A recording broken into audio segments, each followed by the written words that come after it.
Muito revoltado e se sentindo rejeitado, Carlos só pensava em agredir aos pais, mas algo o impedia. Então a droga na sua vida, mais uma vez, faltou a família, faltou a estrutura familiar. Com certeza. O diálogo, né? Engraçado, minha mãe, até uns 10 anos, minha mãe sempre fazia escola bíblica, lá dentro de casa, né? Que é culto domiciliar. E isso aí abriu muito os meus olhos para eu não me aprofundar mais, entendeu? Porque eu estava na vida, que o povo aqui chama de vida louca, né? Mas sempre consciente nas consequências que podia ter. Você chegou a usar algum tipo de droga nesse tempo? Conheceu outra droga? Como é que foi isso? Na verdade, nunca usei droga, devido a um pilar que, como eu te falei, minha mãe sempre mostrou através do culto domiciliar, esse culto que a gente teve em casa, deu de menor ir para a igreja. Então, já sabia o que a droga causava através das escolas, então sabia, e ter por próprios amigos meus, alguns morreram por causa da droga, outros ainda usam.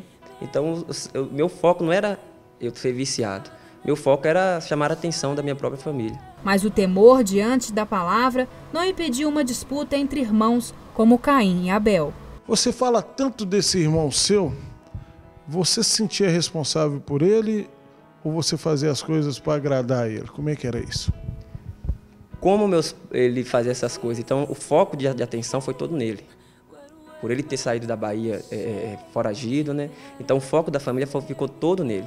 Por o foco da família ficar todo nele, eu me senti mais rejeitado ainda. Que foi aí que eu comecei a querer mostrar quem eu sou, né? Aí eu comecei a andar com alguns amigos que lá na Bahia a gente chama até de gangue. Que um não gosta de outro bairro e briga, ia para as festas, com micareta, só para brigar. Então eu na verdade queria mais atenção que não estava existindo dentro, na minha casa, entendeu? Eu acabei me tornando uma pessoa que eu não queria ser. Por o foco da família ficar todo nele, eu me senti mais rejeitado ainda. Pastor, a gente vê aqui que o caso dele, a rejeição foi um ponto forte, né, para ele entrar na droga, já que a atenção da família estava toda voltada para o outro irmão e ele acabou querendo chamar a atenção também, né? Na verdade, muitas das pessoas vão para as drogas justamente para chamar a atenção da família. A família, na verdade, cada um se sente pertencente da família. Então a família ela sempre tem que trabalhar sem excluir ninguém. Ou seja, a dependência química traz muito isso. A família nega a questão da dependência química, volta tudo para aquela pessoa que está na droga, mas aquele irmão que está ao lado, que está doente também, está rejeitado, ele acaba vendo que foi o centro da atenção, ele acaba voltando ou indo para as drogas e cometendo algum delito ou alguma questão de droga mesmo, ou até questão de gangue, ou seja, e quer chamar a atenção. Mas nesse caso, a família, como que a família deveria ter se comportado, assim, para não ter essa diferença? Para não ter diferença, a gente tem que começar na base. Tratar todo mundo igual e ter um diálogo correto com todo mundo. Ou seja, a gente não pode ter ninguém predileto na família.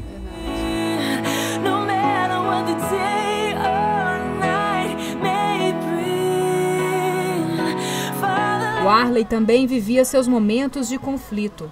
Você tem algum momento que você usou o crack, algum dia, que te marcou?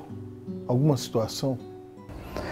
Olha, todo dia me marcava mais e mais. Era como se eu arrancasse um pedaço de mim a cada dia. Eu acordava todas as manhãs, mesmo sem ter o Espírito Santo de Deus, mesmo sem ter uma vida, um relacionamento direto com Deus, eu sempre pedia: Deus, se o Senhor existe mesmo, me tira dessa. A minha crise final que tive disso, eu estava usando aqui, aí foi numa madrugada, eu liguei pro meu tio. Aí minha irmã veio, abriu o portão, entrei para lá. Eu só falei com ela: liga lá pro meu serviço e procura o Marcelo Peixoto. Aí fala com ele.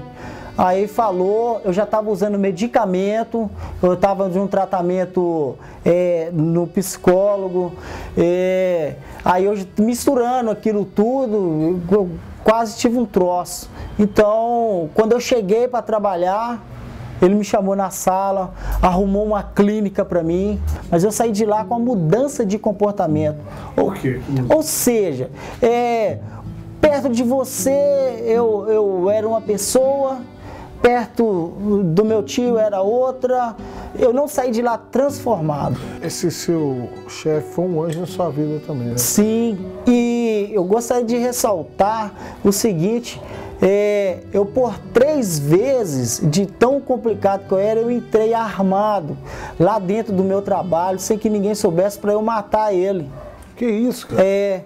Por eu achar, por eu pensar, por eu achar que ele era contra mim, colocava todo mundo contra mim, só que isso era a mentira do crack. Mas esta transformação só veio com a humildade. Eu ia te perguntar, como é que foi o dia do Bárcio, como é que você chegou até Jesus, cara? Pois eu internado, foi um amigo meu lá, do esporte, o que hoje ele tem a formação de professor, o professor Maurício Macário. Ele me visitou lá. É mesmo? Quando eu vi ele, eu fiquei sem saber, falei, não, e agora? O que eu falo, o que eu faço? Sabe, eu não tinha aceitado Jesus ainda. Ele foi lá, me visitou. Aí mais um anjo. Mais um.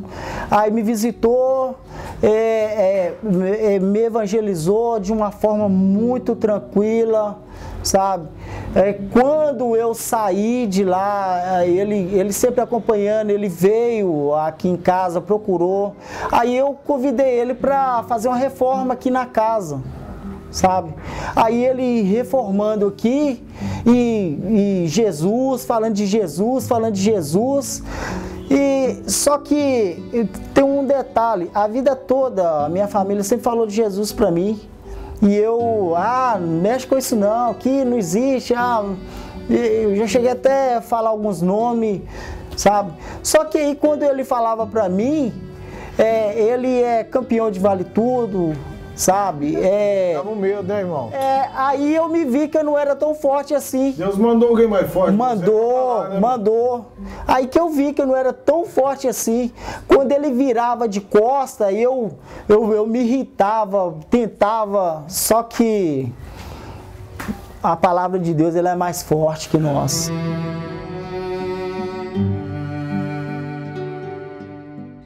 MC Cazuza também experimentava os bons ventos da mudança. Como que eu consegui mudar assim?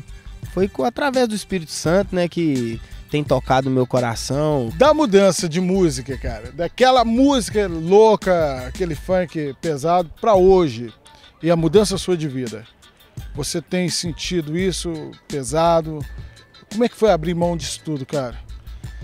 Olha, pra mim a coisa melhor que eu acho que eu já fiz até hoje, sabe? Foi entregar minha vida para Jesus e seguir com Jesus, realmente ter Ele dentro do meu coração, não só da boca para fora, mas de verdade mesmo, e poder passar isso para a juventude. Sua família, seus filhos, como é que foram eles conviver com você lá atrás nas drogas? E hoje eu tô vendo que você tem um carinho, o seu menino te admira, cara. Como é que é isso? Isso é a melhor coisa do mundo, né? Acho que a melhor coisa que Deus pode dar pro ser humano é a família, né? Eu acho que em primeiro lugar é Deus e depois a família. Eu acho que meus filhos são tudo para mim, minha filha, minha esposa, minha mãe, minha família que sempre me deu forças, né, para mim poder levantar de novo, reerguer de novo. E tá aí hoje firme, graças a Deus.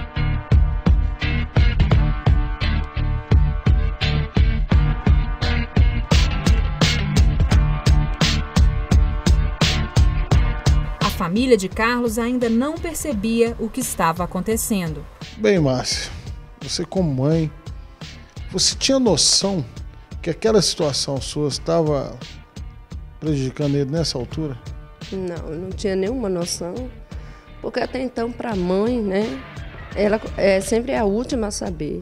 Então, não tinha noção nenhuma. Eu achava que o Henrique usava, ou era assim, meio rebelde por conta da minha relação com o pai. Porque ele queria que eu separasse do pai, mas eu via que não era o momento. E aí ele usava de todas as formas para me atingir, né?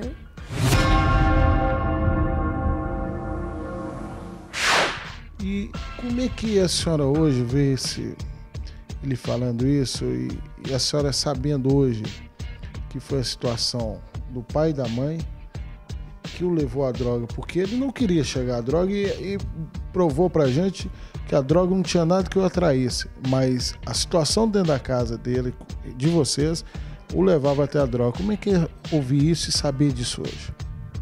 Eu estava ali sentada, né, e ele falando, eu até me emocionei, dizendo assim, meu Deus, até que ponto, né? Um casal em processo de separação reflete isso na vida do filho. Eu fiquei assim, até agora estou extasiada, porque eu achava que a minha relação com o pai não era esse ponto, não chegava a esse ponto em relação a ele, né?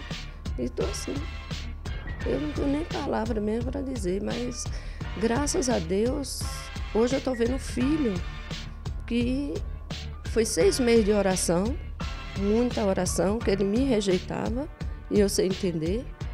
E eu achava que era só a rebeldia dele, pelo fato de estar na capital e tudo, mas agora eu vejo realmente que ele queria ser chamado a atenção. E vocês não percebiam isso, que você estava dando atenção para um e esquecendo o outro, né? Não, eu não tinha tanta preocupação com ele, que até então ele era um filho obediente, um filho não respondia, era sempre presente na igreja, o outro não, mas ele sim. Até então eu via que não tinha tanta preocupação com ele, mas sim com o do meio, né? Que começava no mundo das drogas, de prostituição. Então ele tinha o pai como ídolo e queria ser igual ao pai. E até então eu não tinha essa preocupação com o Carlos Henrique. Por isso mesmo, porque eu achava que eu via ele um menino obediente, um menino responsável, e tinha toda aquela preocupação de cuidar da irmã e tudo. E para mim foi um baque mesmo, saber que tudo isso era rejeição. Às vezes ele me perguntava, mãe, a senhora quando estava grávida de mim, a senhora queria abortar? Eu digo, não, meu filho, nunca passou na minha cabeça isso, eu não sei quem disse a ele. Então eu achava que aí já começava a rejeição dele, mas pelo fato disso me ver sofrendo e pelo fato dele querer que eu separasse do pai, só isso que eu passava, né? Que eu passava na minha cabeça, na minha mente, mas não tinha entendimento nenhum realmente quando eu diz, como o Marcelo diz, mãe, a senhora não me conhece, realmente a gente acha que conhece os filhos, dentro de casa é um, mas quando sai na rua é outro. Mas os ensinamentos da Bíblia, o culto doméstico, a palavra, transformam qualquer realidade. Glória a Deus, porque quando eu me converti, eles eram pequenos, né? Tinham 8, 9 anos. Então, eu realmente me converti, né? Que muitos se convencem. E houve uma conversão profunda.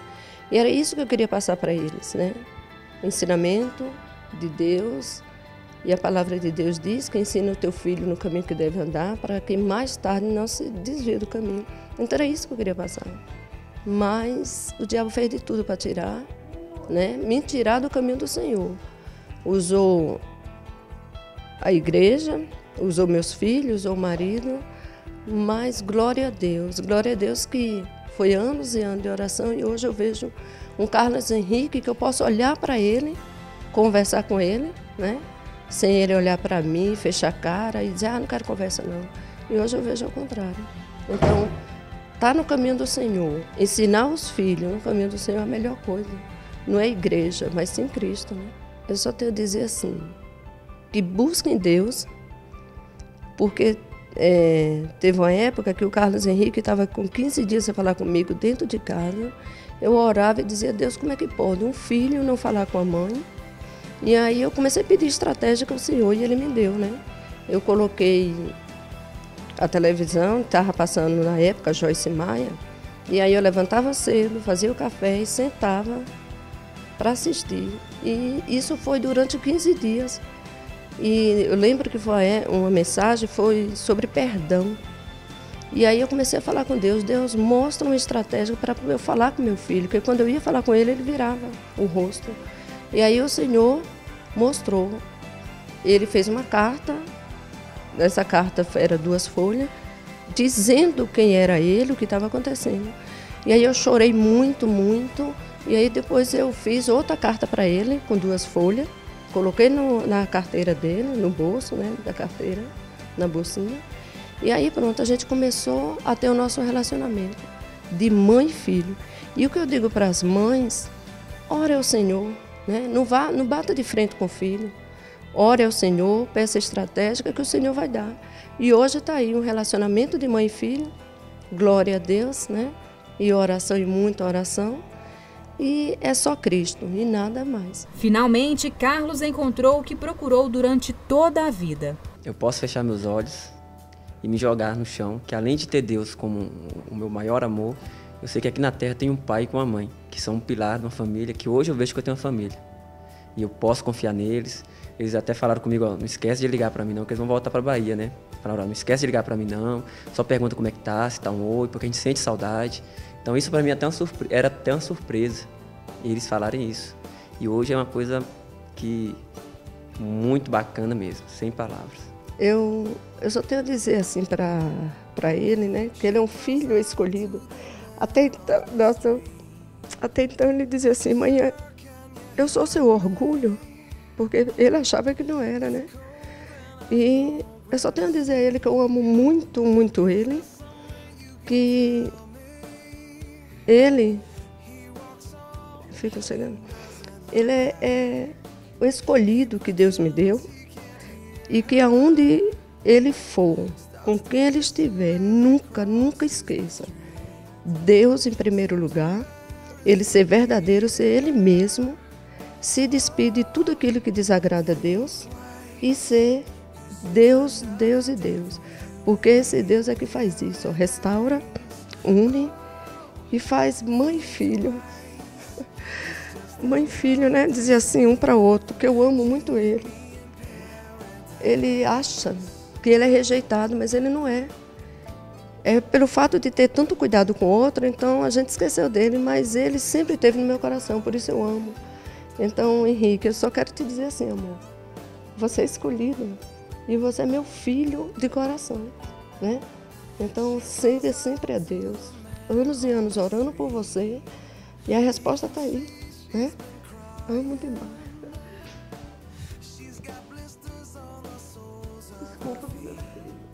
Perdão por tudo que eu fiz você sofrer. Jesus, obrigado, Senhor. Obrigado.